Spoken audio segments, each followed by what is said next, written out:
this is Peggy for CropStop.com, and today I want to show you how I made this beautiful wedding card, and I'll have to hold it sideways here, that you can sit up. Look at that. Now normally, I know you can't really tell because of the way I'm videoing, but it sits up. There's this little tick place right here, and you just stick your little thing right there, and it sits up. Maybe if I hold it to the side you can tell. Can you see it's one of those, what do they call it, like an easel card maybe? I kind of like that idea.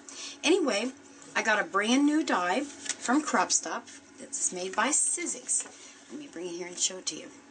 It's called a, oh, it's by that Stephanie Bernard, and what does she just call this one? You know, I really should, it just says Circle Stand-Up Card. It really doesn't give it a fancy name, but here's what comes on, and what I do, and I'll show you this in a second, is I'll trim this all down and leave this number right here, but I'll trim everything down, and I tape that right on to my die, because this was one of the extra long dies. That way I always have an idea of how to use the card, or how to decorate the card, I should say. So let me show you, in case you've forgotten. Let me bring this in and show you. This is the die. It's a very long one. When you're putting this through your Sizzix machine or your Cuttlebug, yes, it will go through the Cuttlebug if you use the extended plates. Make sure you have the long ones. All you're going to do is to put one of your clear plates behind there, the die cut, making sure you keep this little tab in there, because that's going to keep your paper from sliding down inside the rim of the die, and then you have to pick it out, and that's no fun.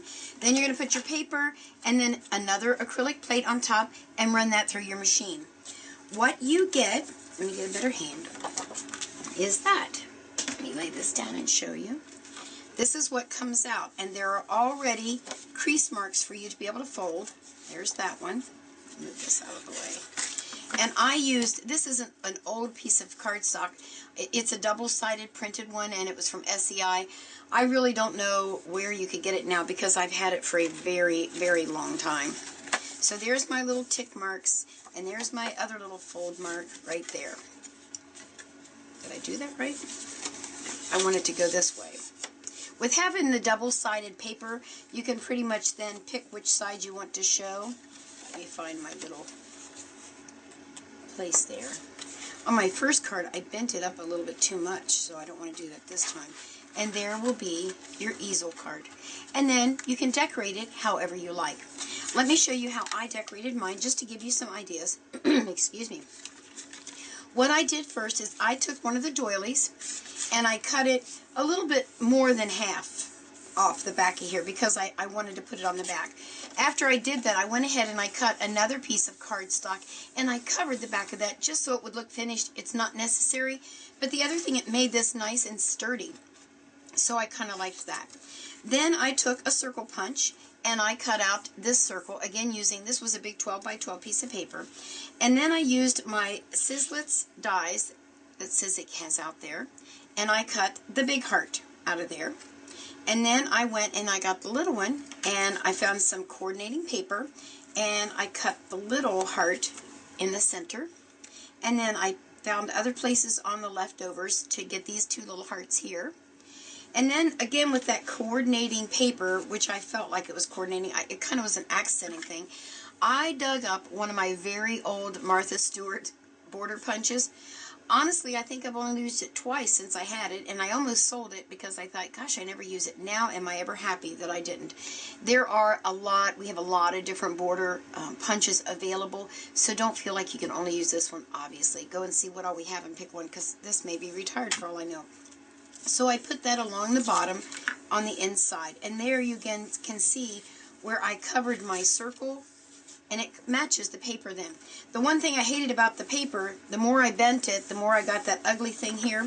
But I found that if you bring your bone folder in and you press that, you can pretty much heal it, and it won't look so bad.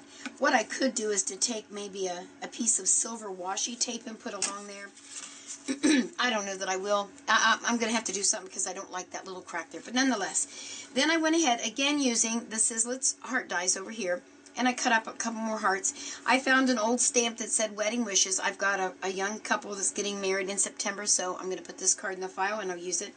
This was a scrap of paper that was just laying there, and I thought, gosh, might as well go ahead and use it. So I put it across the bottom to kind of bring it together. I used my little foam tip. I love these. You just tap them and you can hold and do that.